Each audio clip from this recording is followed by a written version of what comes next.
Yo, yo, yo guys, check, kamusta mga idol? So ayan, mag-update tayo ngayong Monday morning, tanghali na pala mga idol. Kasi syempre, ang huli na nag-declare eh. Kaya nakapasok na si Boy WhatsApp eh, mga idol. Kaya nasikaso ko pa, sinundo ko pa. Pero kung maaga sana, di sana maaga tayo nakapag-upload. So wala, ganun talaga nga ni, ganun nga, tagal nga. So mag-update na tayo ngayon mga lods, no? Ngayong tanghali, alas 12 ng gabi. So, eto na ang ating update mga idol. So, punta muna tayo dito sa ating Forex Factory calendar. So, ngayon, 21, wala tayo. Pero 22 Tuesday, baka meron. Mamaya, matatalakay natin yan mga idol, no? Mamaya. And then, 24 na.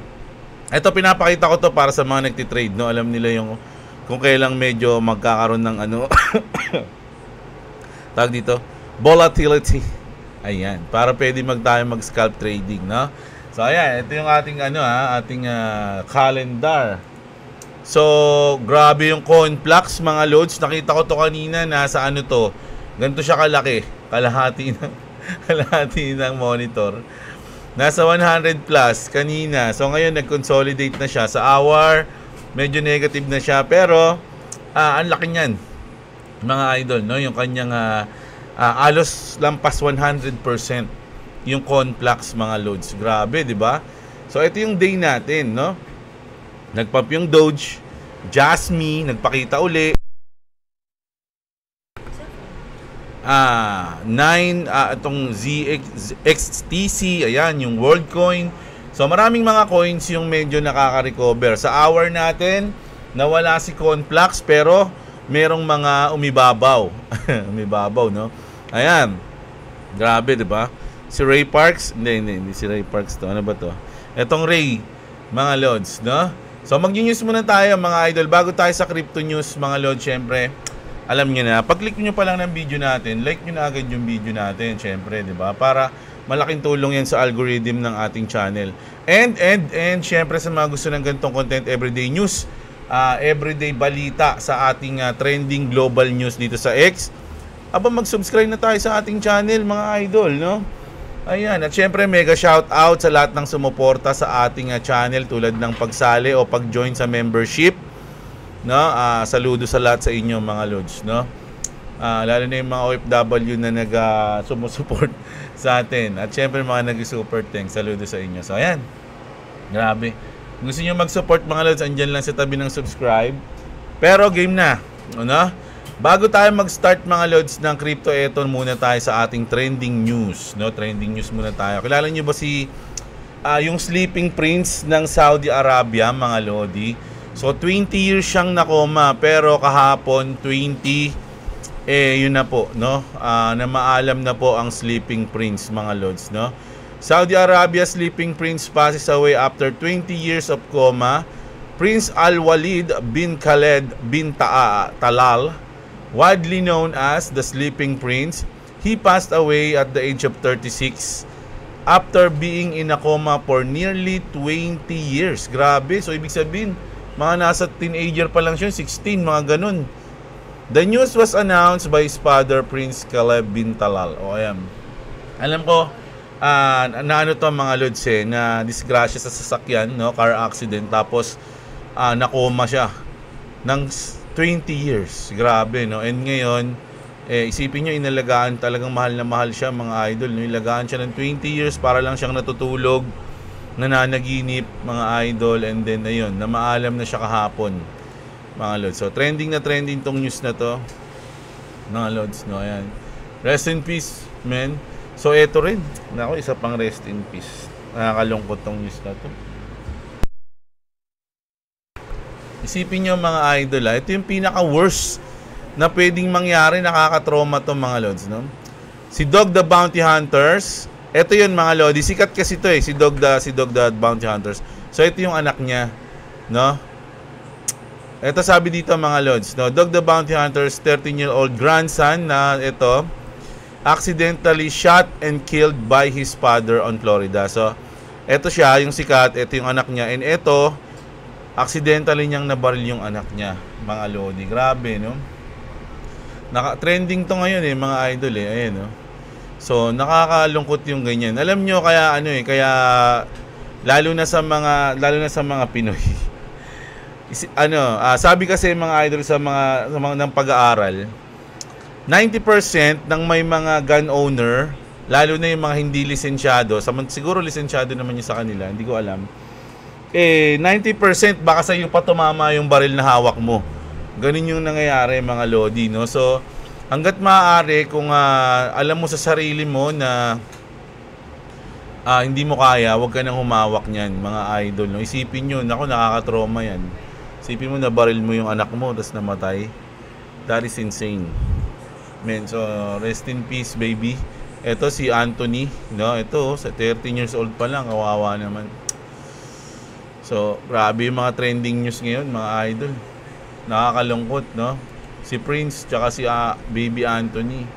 Ito hindi naman to nakakalungkot kasi bulgaran to ng baho No?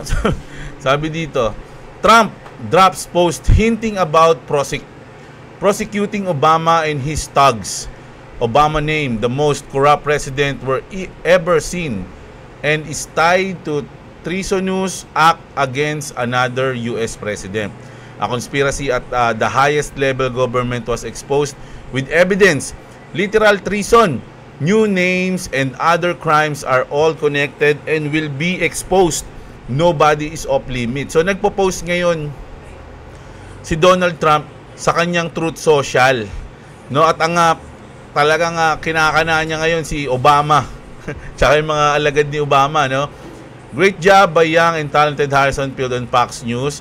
The panel was fantastic on prosecuting Obama and the thugs who have just been unequivocally exposed on the highest level election fraud. Congratulations. So ayan mga lodi, no? Pinopost ni Trump, no? Tulad nito, ayan, no? How did Samantha Power make all of that money? So ito, pinopost niya yung sila Obama, yung mga kasamahan ni Obama. Talagang ini-expose niya ngayon si Barack Obama at ang grupo niya, no? Barack Obama and Friends. Ini-expose niya. Ito pa nga mga idol, isipin niyo to Pinost niya to sa Truth Social niya. Breaking, Donald Trump posted an AI video of Obama getting handcuffed and thrown in prison. I absolutely vote for this. So ayan, sabi ayan mga lodi, ayan Tapos hinuli si Obama. Si Trump nag-post niya sa Truth Social niya mga idol. So tapos nakatawa pa siya. Tapos ang caption, no one is above the law. 'Di ba? So ibig sabihin talaga ipapakulong niya si Obama. Mga lods, no? Grabe 'yun, no? Isipin niyo kasi may nabasa na akong post dati. The first arrest will blow your mind, sabi. So baka si Obama na nga 'yun. Mga idol. Kaya pala nag-divorce na si Obama tsaka si Michelle Obama. Madamay daw. Di ba? Sa tingin niyo mga lods, bakit niya pinopost to?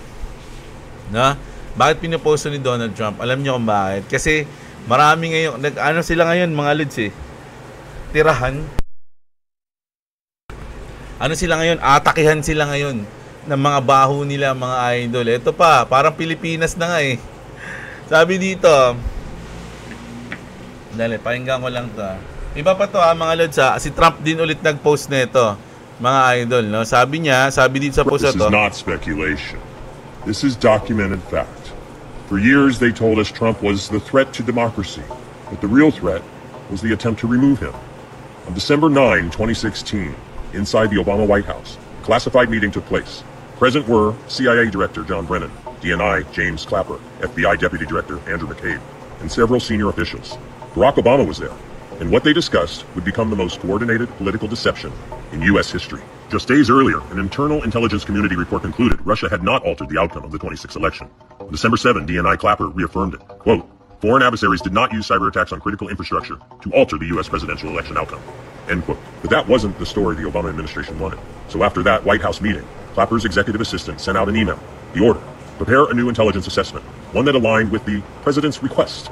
That's right, intelligence was politicized at the highest levels under the direction of a sitting president to frame the incoming one. They buried prior reports. They inflated the Steele dossier. They reversed conclusions, and they launched the January 6, 2017 Intelligence Community Assessment, used to trigger investigations, media hysteria, FISA warrants, and ultimately, impeachments. It was a soft coup.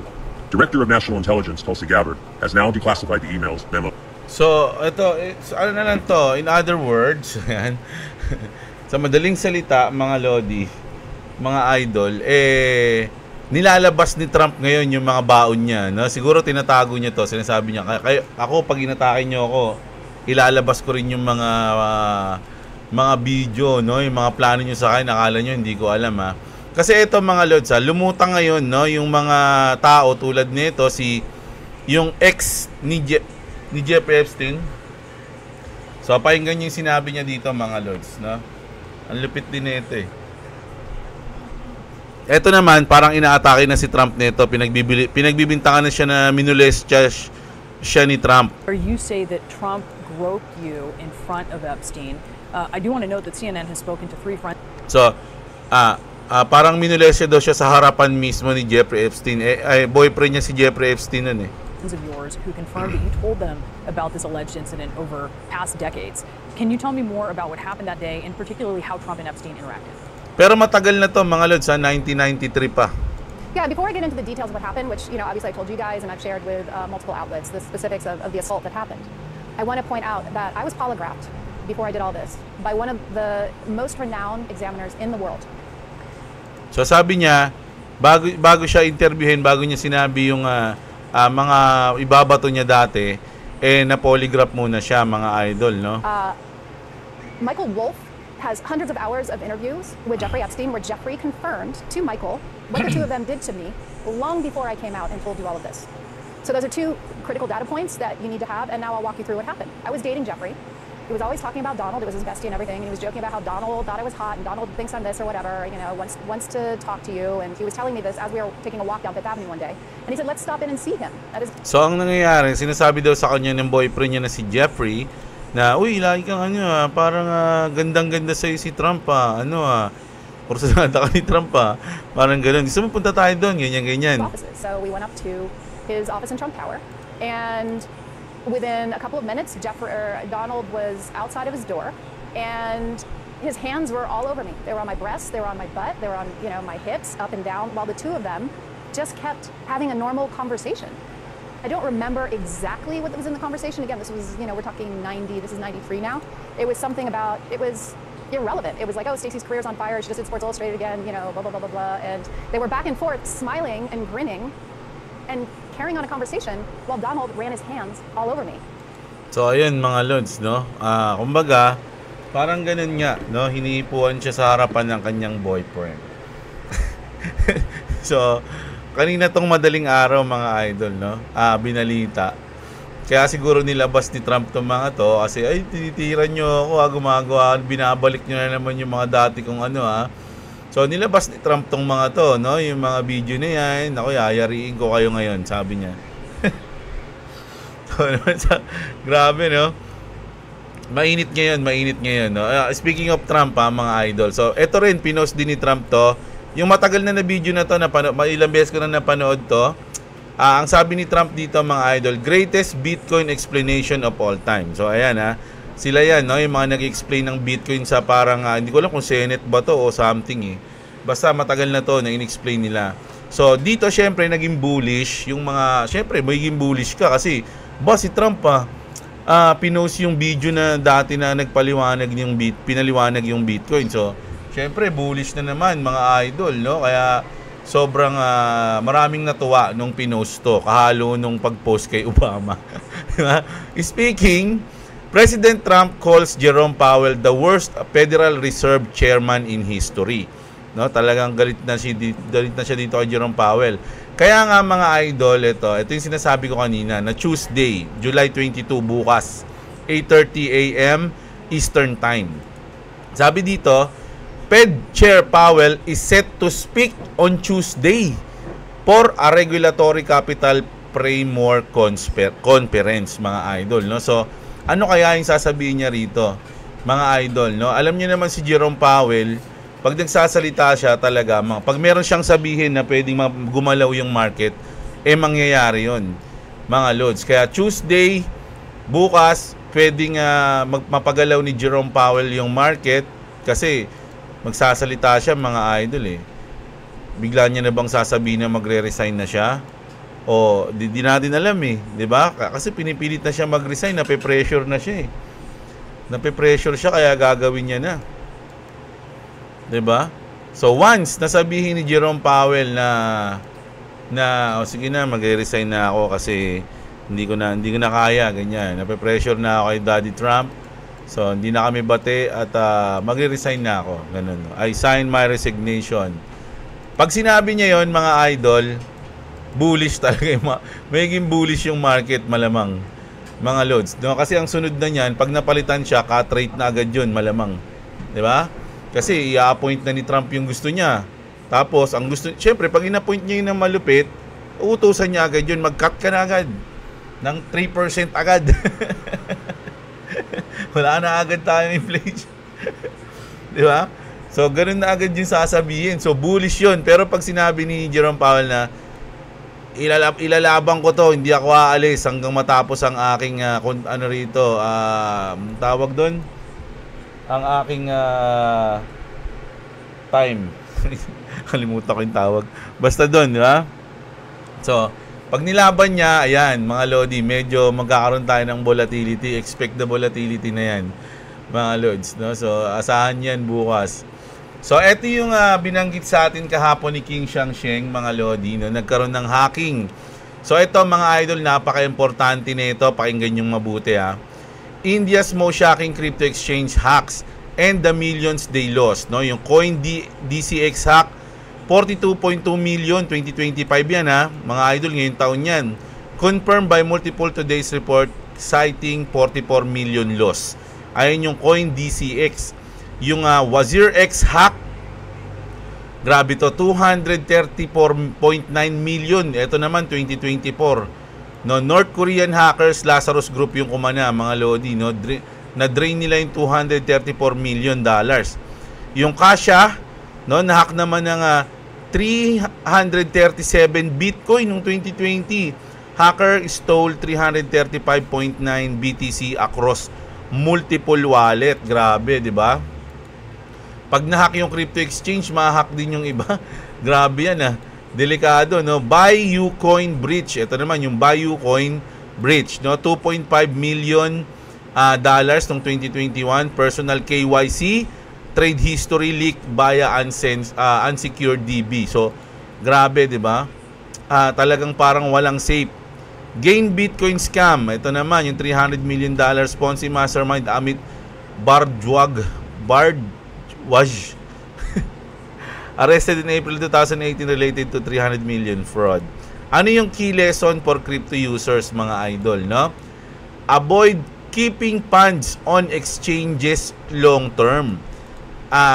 Yung exchanges, mga Lodi, usually ginagamit yan pag bumibili ka, nagtitrade ka.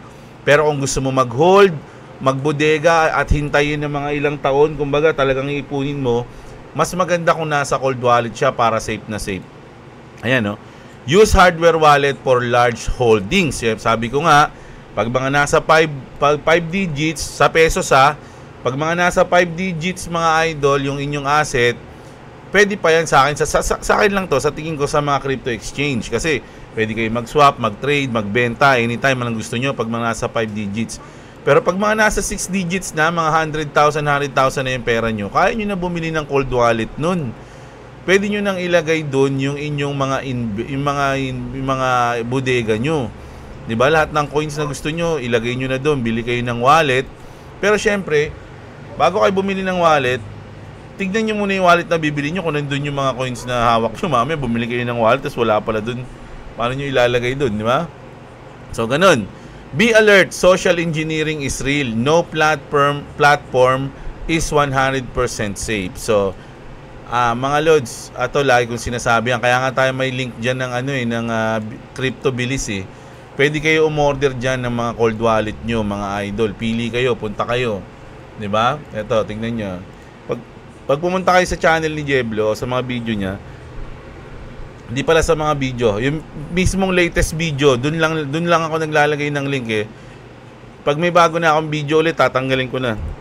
sa mga nakaraang video. So, dito mga idol sa description, makikita nyo, meron tayong CryptoBillies wallet dyan. Cold wallet link nakalagay, no? So, pag kinlink nyo yan mga lods, pwede kayong bumili dito. Ayan, no? Ng mga cold wallet. So, punta kayo sa shop. Ayan, shop. So, ayan yung mga cold wallet. May Trezor, may Ledger, may Tangem, may SafePal, Ukis. So, kayo nang bahala. Every wallet na to, merong ano yan, may mga level yan. Halimbawa, dito tayo sa Trezor. So, sa Trezor, ang pinakabago nila yung Trezor Safe 5, which is ito yung sa akin eh. Ito yung gamit ko. Ito yung halaga niyan. May bayad pa yan. Sa tingin ko, mag-add ka ng 1,000 dito para sa warranty. So, may 15,000 something. Meron namang Trezor Safe 3, pababa yung presyo. Ayan, itong Trezor Model T, hindi ko alam to eh. Siguro, goods din yan. O, ayan. Basta ang available kasi nung pumunta ako doon is Trezor Safe 5. Gusto ko nga sana Tangem ring eh. Itong Tangem oh. Ito, mura lang yung Tangem eh. Piliin nyo mga Lodi pwede kayong pumili. Itignan nyo yung mga pwedeng gusto nyo bilhin dito. Wala silang Tangem ring. Asan na iba? Ito lang, Tangem card lang. Baka hindi pa available sa kanila yung Tangem ring. Minsan kasi ganun eh. Mga Lods. Siyempre may Ledger din. Siyempre lagi nyo namang naririnig yan Ledger. 'Di ba? So ayan, Ledger Flex, Nano X. So kayo nang bahala mga idol. No? Kung nasa 6 digit na yung inyong kaperahan, mas maganda na mag-invest na kayo para maging safe yung asset nyo. Parang magiging sariling bangko na kayo sarili nyo eh. Bangko nyo yung sarili nyo, self-bank. Ganun yung mangyayari, mas safe ka. 'Di ba? So, ganun. Ayun yung parang sinabi niya rito, mga idol, no? So, ngayon, eto na, alert! Eto, malas to. Nakatandaan niyo yung pump.pan? So, nagkaroon sila ng di ba, ng airdrop. A trader accidentally burned 10 million pump. Airdrop worth over $75,000 while using a tool to clean up airdrop junk token. So, accidentally niyang na-junk, na-burn yung kanyang 10 million na token na pump na nagkakahalaga ng $75,000. Malas, di ba? Salamat kay Kevin Alopio. Ayan. Binigay sa atin yung news. Grabe yan, isipin mo, ano kayo naramdaman talaga? Iyak talaga yan, mga idol. Naku, nakakalungkot yan. 75,000, magkano na yan? 4 million pesos na ata sa atin yan, yung mga Lodi. Diba? So, ayun, malas lang mga idol. At syempre, ito natawa ako dito. Sumisikat na kasi yung ito, si Michael Saylor tsaka si Vitalik. Diba? Nakita ko lang. So, pinashiner ko lang. Natawa ako na pag ang kulit ayan.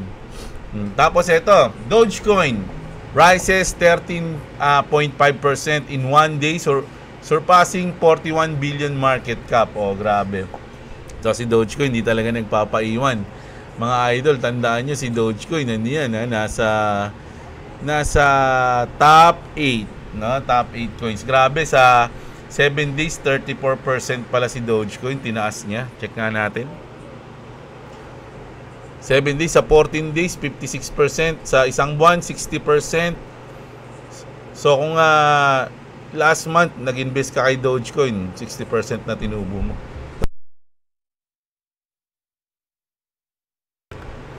Diba? So, huwag kang papahuli kay Dogecoin.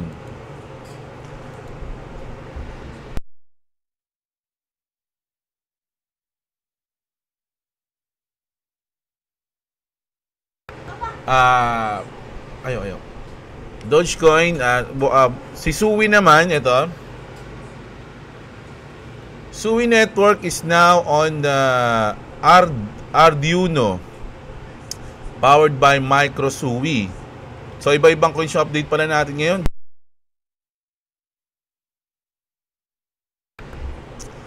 We know how challenging programming boards and microcontrollers can be. Trust us, we know, sabi niya, no? Arduino makes it easier for anyone getting started with LOT and robotics. MicroSui is now an official Arduino library and can be found directly from the Arduino IDE's library manager. It also includes simple educational examples to help you build your most ambitious projects. With native Arduino support, MicroSUI is now easier than ever to use, whether you're a thinker or a seasoned engineer. It's time to integrate your hardware ideas and projects into SUI network. So, big partnership daw to mga idol. So, goods to para sa mga SUI holders o sa SUI mismo. Mga idol, no? So, goods na goods yan. Diba? Good news. Eto na tayo mga lodi. Ripple X CERN, the hidden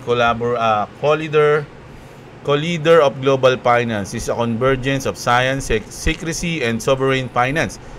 What if XRP was never meant to be just a payment token? What if it's a part of a deeper protocol born in the shadow of CERN? Ano ba yung CERN? Ito yung CERN. CERN, the internet hidden architect most people don't know.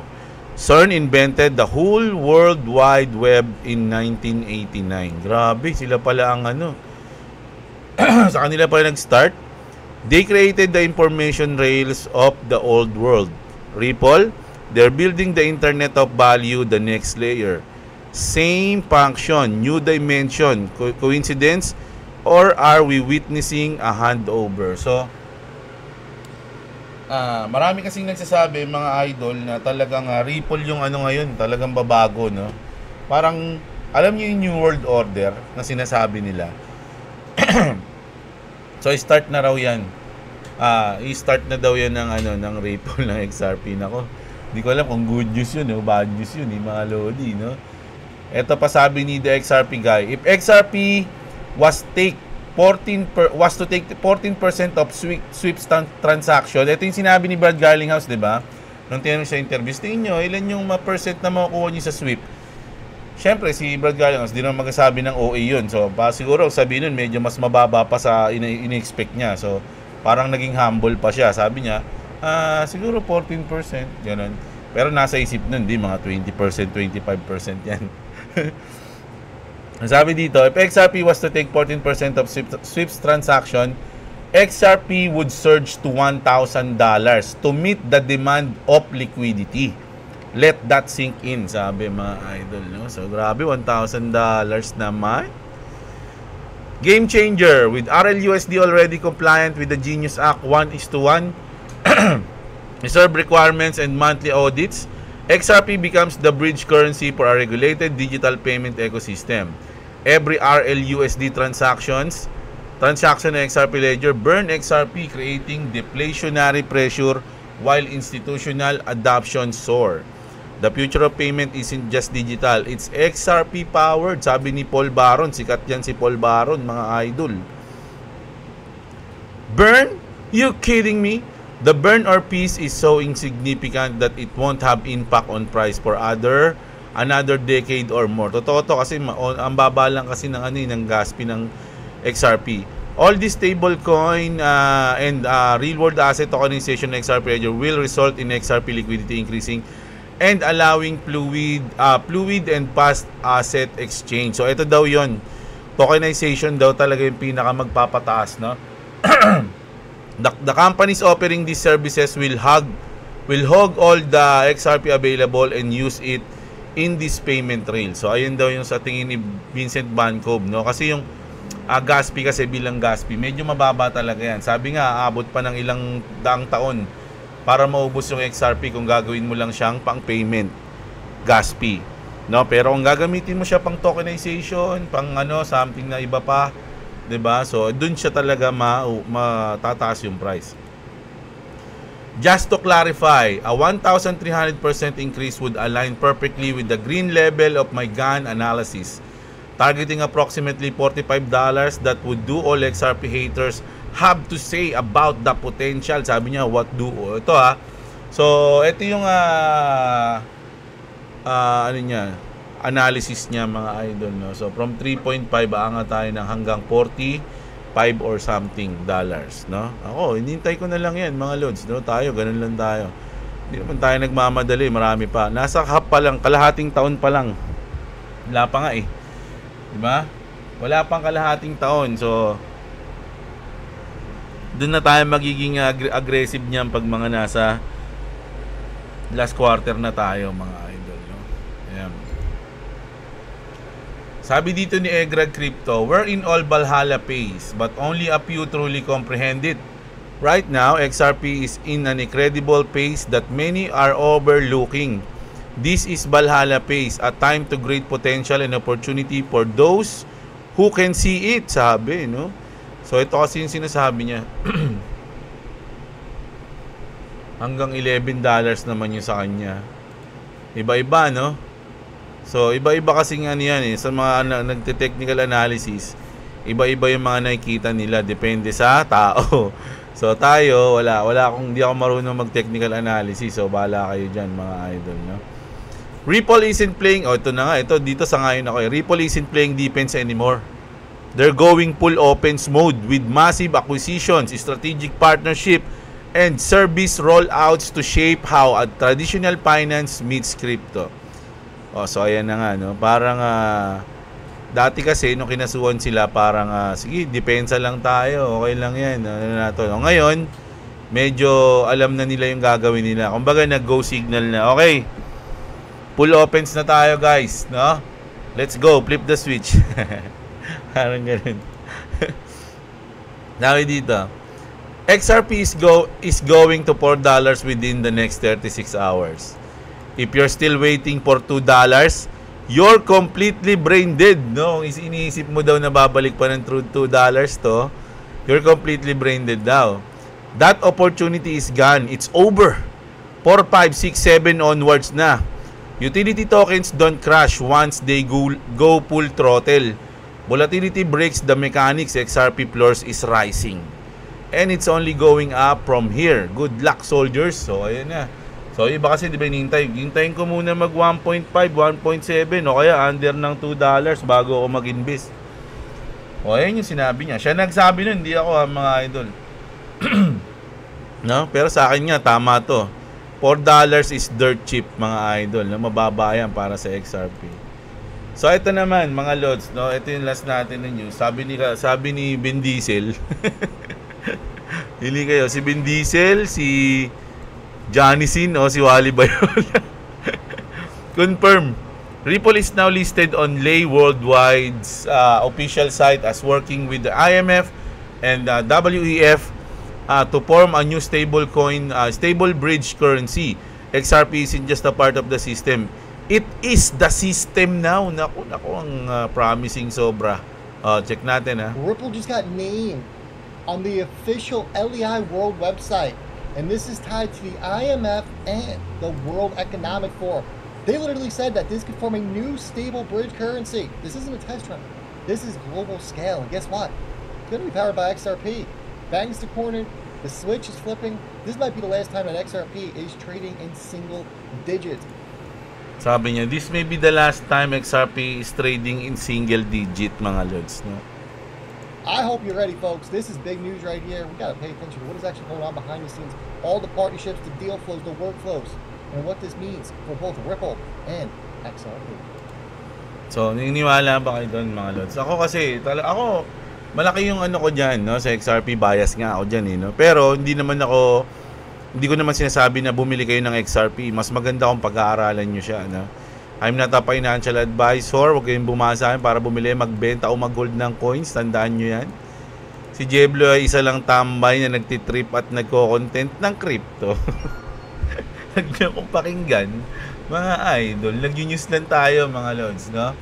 So, para sa akin, parang sa mga ganitong news, alam nyo, nasa harapan nyo na yung mga pwedeng mangyari sa XRP. Pero, syempre, yung iba na mga hindi naman gusto sa XRP, mga maxi or mga something na may ibang mga paboritong coins, syempre hindi nila yun makikita kasi meron silang paboritong coins. Ayun yung mga gusto nila makita, mga balita, marinig ng mga balita, no? And then once na lumipad na si XRP, dun lang nila ma-realize na narinig ko nga kasi dati na mag-aano pala si XRP, mag-aano pala si Ripple, no? Totoo pala yun, nakala ko ganito ganyan lang yan. So ganun na, mahuli na lahat, mapopomo na yung iba, and then Yun na. No, mga idol, no? So, yun. Ayun yung news natin ngayong umaga, mga lods, no? So, nag-umpisa tayo sa mga medyo nakakalungkot na news hanggang sa tirahan ng mga politika ngayon sa US. And then, nagpunta tayo sa Dogecoin, Sui, at syempre yung mga nahack sa India. Sana na-enjoy nyo yung video natin, mga idol, no? Kahit na medyo maikli lang ngayon. Mamaya babawi ako sa inyo, babasa tayo comment mamaya, mga lods, no? So, kita-kits tayo mamayang gabi, mga idol, no? Magandang araw sa inyo, no? At sana i-like nyo yung video natin, ha?